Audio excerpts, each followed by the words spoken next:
Did that go in? I walked up here, Andrew. I mean, it's a foot. Were you not happy with that? You didn't even want anyone to see that? That is true. You need a haircut. I know I do. It looks ridiculous. Got these like Elvis sideburns. If you look at the first video, you see the poop I had back. I was halfway to a mullet. I know. I've actually thought about maybe going mullet from all this. Might as well. You're halfway there. Committed. I know. What are they doing back there? Never know what they're doing. Uh-oh. That ball came from the driving range and almost hit me. Right now, we're in the second part of breaking 90 with Andrew. So my big three for breaking 90 is you got to put the ball in play. You got to get your first wedge shot on the putting surface, whether it's a full wedge, short wedge, doesn't matter, and then no three putts. So today we're covering the short game. We're going to teach my boy Andrew here how to hit a low, medium, high chip shot in a really simple way, really simple setup. Andrew, what are you feeling about for the short game today? Feeling confident, feeling ready? Have you seen me chip lately? Unfortunately, yes. It's a lot of beautiful shots mixed in with a lot of chunks. That's all I'm gonna say. Well, we're gonna get you chunk proof today, and we're gonna get it happening with our wedges. So let's get them out, get them ready to rock. Let's do this thing.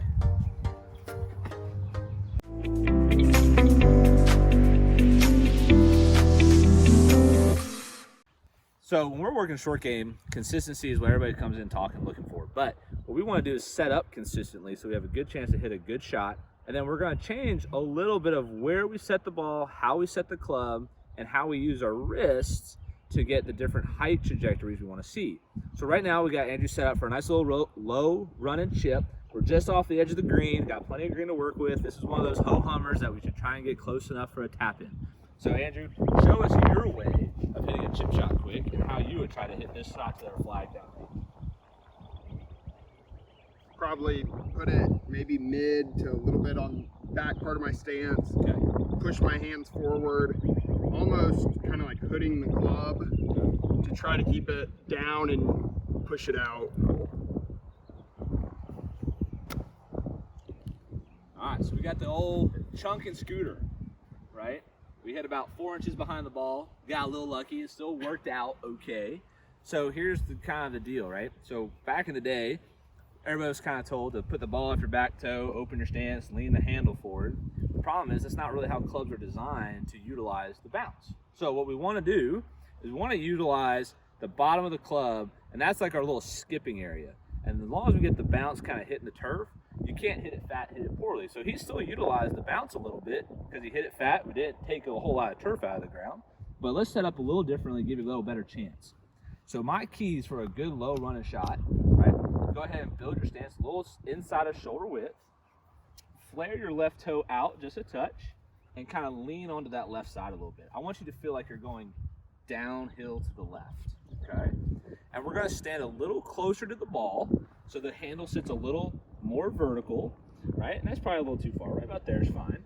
We're gonna twist it in a little bit. And so what's interesting about this is when we twist the face in, but lift the handle, the loft still points to the target, and we still have a good chance to hit the shot. I've explained this one in one of my alignment videos, so if you don't understand that, go check that one out and you can see what I'm talking about there.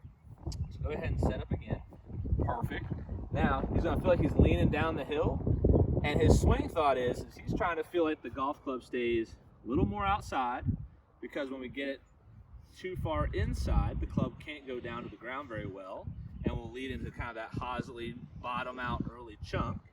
So we want to feel like it goes more up, outside. He can crash into the ground as much as he wants, and it keeps going on towards his target.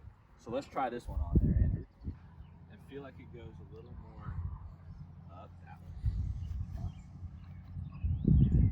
Should my hands be more back? Nope, they'll stay a little more centered. And actually, you'll feel like this wrist stays a little more flexed right there. So we got the technique. He must have found the juice in the gym this week. So we got to dial it back a little bit.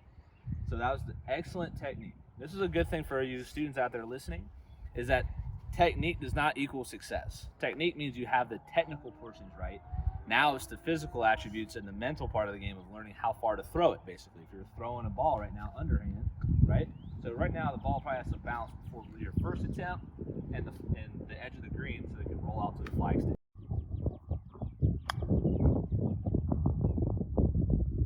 Still got to get him off the juice. He's got the technique. He just doesn't know how hard to hit it. He's a gorilla. That was very nice. I think that's what you're supposed to tell your students. I mean, look at him. He's got the black shirt on and everything. He's a gorilla. please. Gorillas don't have these eyes coming in with these hats.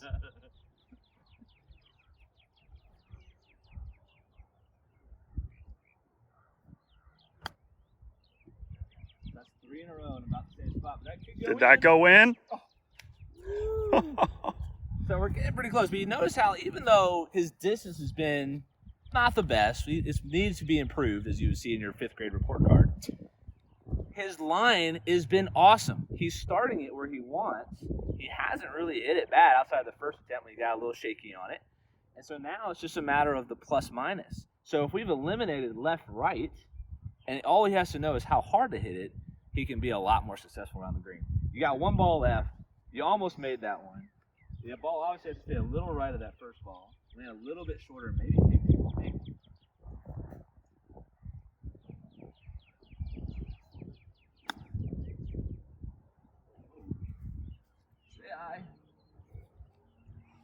You know what? I'll take that. I mean, Wait. my boy. Yeah. Boom. There we go. Keeping with the times. But obviously, my man's figured it out a little bit better. He's got the distance down. Let's go into a medium and a high shot, and let's talk about those next. It's amazing how much easier it is to chip when you know what you're doing. I mean, I'm just going out here blind, and this guy, he's just opening my eyes. He's my CNI dog, so. CNI dog. I don't know if you want that. But. I've been called worse. So now we got ourselves set up for a nice mid-trajectory shot. We're about 6 feet, 5 feet below the surface of the green. Pins a little bit closer to us, so we got to use a little height to stop the ball. So when we don't have distance to get the ball to stop, we can't use like a pitching wedge, 9-iron, something like that to bump and run it. We can take our sand wedge, use a little height, and if you're farther away, you might be able to spin it, right? Because we have a little bit more speed. But right now, we got to use trajectory. So Andrew, go ahead and set up. And so what we're going to do is we're going to take the same setup. We're just not going to get as close to the ball as last time. So this is probably more of your normal wedge distance from the golf ball, right? So go ahead and take that setup for me. And what I want to have him do, go ahead and grip the club, is he's going to try and feel the toe of the club point to the sky on the way back. And then when he releases it, we're still going down. But I want him to feel like he's looking into the club face again on the follow through. So now he's looking at it like it's the mirror, and he's trying to do his hair that we've talked about is almost at mullet length. So set back up. So again, a little less speed than before. There you go. Toe to the sky, face to the sky. So again, muscles over here has a technique. Now we just need to let him slow down a little bit, or you can shorten the distance of your swing. You may not have to go as far, right? So maybe you want to shorten it up, okay? Or set up again. I'll give you one other option. It might be a little better. Let the club face go ahead and grip it. Open up even more on this next one. So I feel like the toe points behind you almost instead of over here. See what I'm saying? Okay. So the club face now points back towards like 1 o'clock. That's more towards 11, right? So set up again. So again, so we got to feel out here is, yeah, a little bit of that, but it's not so much like you're trying to hold the club. It's not so much that you're trying to like hinge it up, right? It's that you're trying to twist it open. Feel that? Okay. So you're just kind of going this way, and it's just really sharp. It still can be kind of wide, right? And don't let it go behind you per se. It's kind of like twisting it in the plane. So it's gonna feel more like here. And you see how the club stays out in front of me, right? So you can take your left hand and put it over the club a little bit more, and that might help facilitate that kind of like throwing up and twisting this way. Okay. Feel that? And then you want to throw it out and look at it again, right? Okay. And do I want to? I don't want to break my wrist at all. No, you want to break them a little bit. You want to kind of work it this way, and you feel like the club head's starting to pass your hands. Yeah. Work it this way. Feel the face come up, because the more you drag it, the more it's going to jump. Okay. So the faster it's going to go. And we don't want the ball to go fast. We want the ball to slow down. Right. So we want to feel it go up, throw, finish to there. Okay. There you go. That was good. Good. I'm still turning over on it. Yep, a little bit. There you go. That was one. Try that. Aim a little left. You got it. There you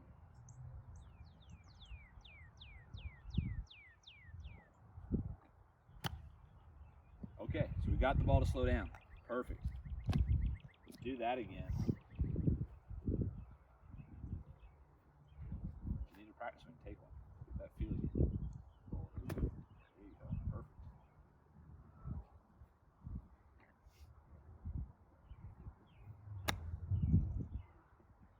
You feel the handle kind of one between the club head and the hands? Yeah.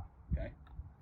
Just need to slow it down a little. Well, you need to get the club head to feel like it's going past your hands more than handle first. Okay. Right? So let it feel like you're the world-class flipper. There you go. Pretty sure they made a Disney movie about flipper.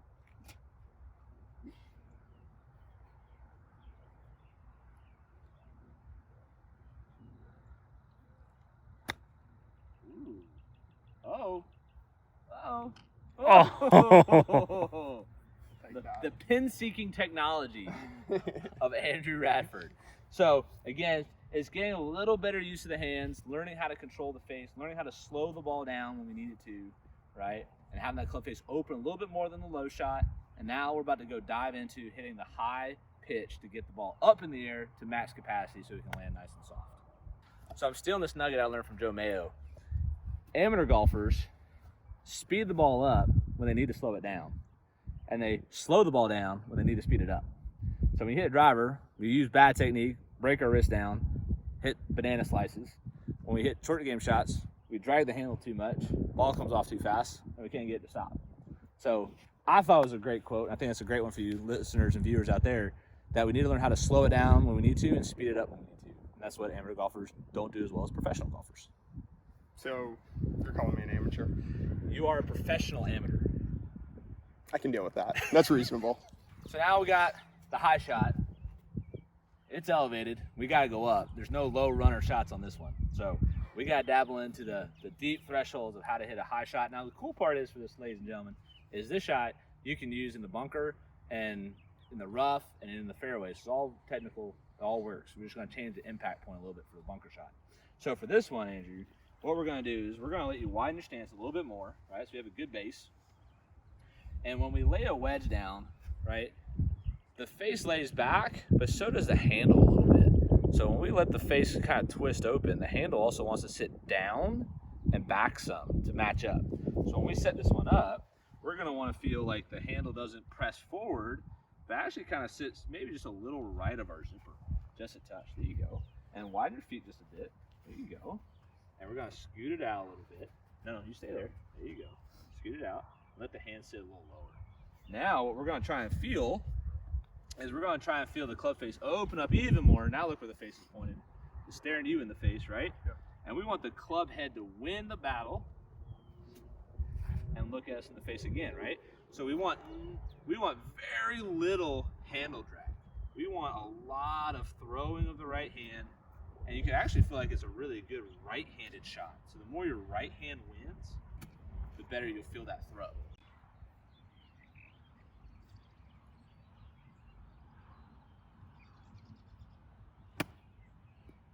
I didn't feel like I moved at all, did I? Oh, you lunged. I did. Yeah, big time. Okay. So part of what Andrew deals with is, again, that speeding up, slowing down factor. Since we're trying to go up, he can't resist the urge to slide his lower body and tilt his upper body back to try and feel that helping sensation. When we need to feel like his sternum stays pretty stationary and in front of the ball and rotates as opposed to tilt and glide.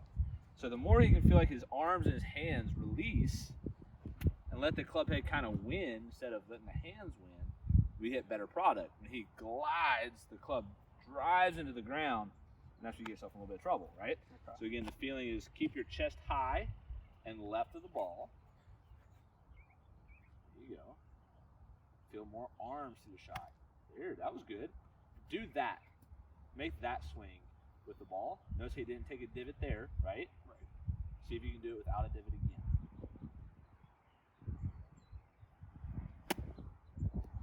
I mean, I've got I mean, my practice swings have been money. I can't hit a single good shot though, outside of my practice swings. Well, so this kind of shows to the mentality of the professional amateur. That's a good point. That the practice swing is money. And he's right, it's pretty good. But when the ball gets in the way, we all of a sudden can't resist the urge to get down to that golf ball. Despite when he bounces through the ground just perfectly in those practice swings, it's going to work out great. He just has to trust it now. We got a trust problem at this point. We got to call up our X's and get this thing squared away. All right? So let's do this again. Kick that X out of your house. All right? Another good little bounced wedge here. Feel those hands work. That'd be perfect.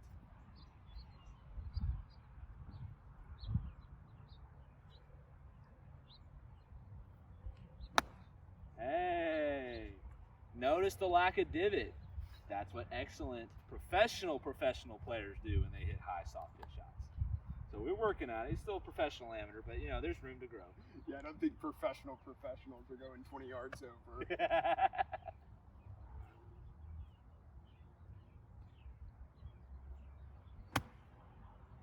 you go. Now we're getting somewhere.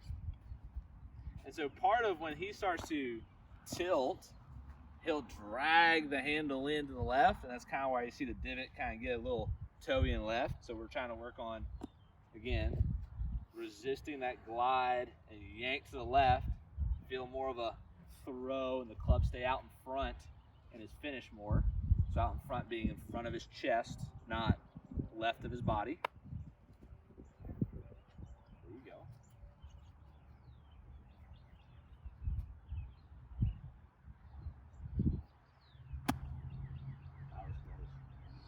That was really good.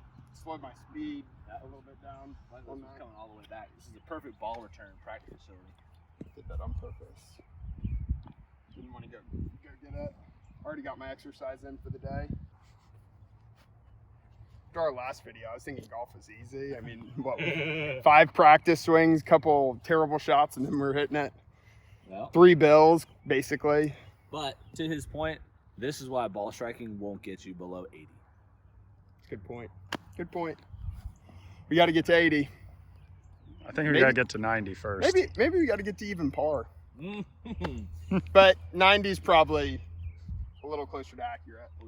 Oh, pupils. World class. World class.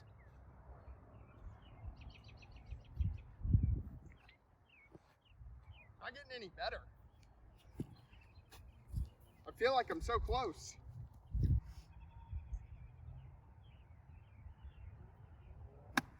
Perfect. Ooh. Oh, he's waiting for. Thank you. I mean, I hit one good shot and I can't even get complimented. No, I appreciate it. That was good. So again, we got 3 different shots: low, medium, high. It's a good starting point to get under 90.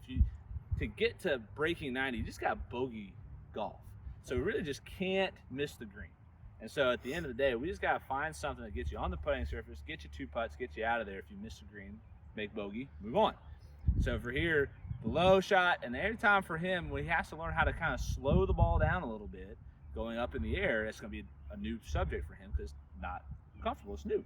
So what we're going to work on is keep working on some drills. I'm going to pass on to him. You can find some of those drills going up on my YouTube channel soon for short game tips and drills that he's going to be practicing when he goes home, do this on his own. So that way he can keep getting better on his short game, and we can get to that breaking 90 threshold. The next video, we're going to teach you how to putt better so we don't have any more of these 3 putts. Now, we have done it with like 7 irons and 4 irons and drivers, so I don't know. But I mean, we're going to go with the putter. That's what we're going with, the putter. What have you learned today that has been new for you, Andrew? It's just so much more simple than what I usually do. I'm usually thinking 1,000 different thoughts before I set up for a chip. And I usually chunk it. I mean, let's be honest. And this just kind of simplifies it, breaks it down, especially on the low and mid. Obviously, the higher trajectory shot still need to I need to work on all of them, obviously. But those super simple. I feel like my range of air is so much less now. It's gonna be a huge help. I'm only gonna have to worry about distance instead of left to right 20 yards. So. Really excited about that. I really appreciate it. Absolutely. And to his credit, the high shot is the more difficult shot. takes a little more talent, a little more skill, and a little more practice to get that mastered. But the short bump and run mid trajectory shot, you're going to use that 80% of the time anyways. And most of the time, that should be because you screwed up on the shot into the green that's making you have to fly it high. So realistically, you shouldn't have very many of these anyways. That makes me feel a little bit better. I'm here to help. So if you liked it, make sure you go check out my boy Andrew, check out my boy Zach Rafford, and hey, subscribe to my channel, like and comment below, and I'd like to see you guys soon. See you guys.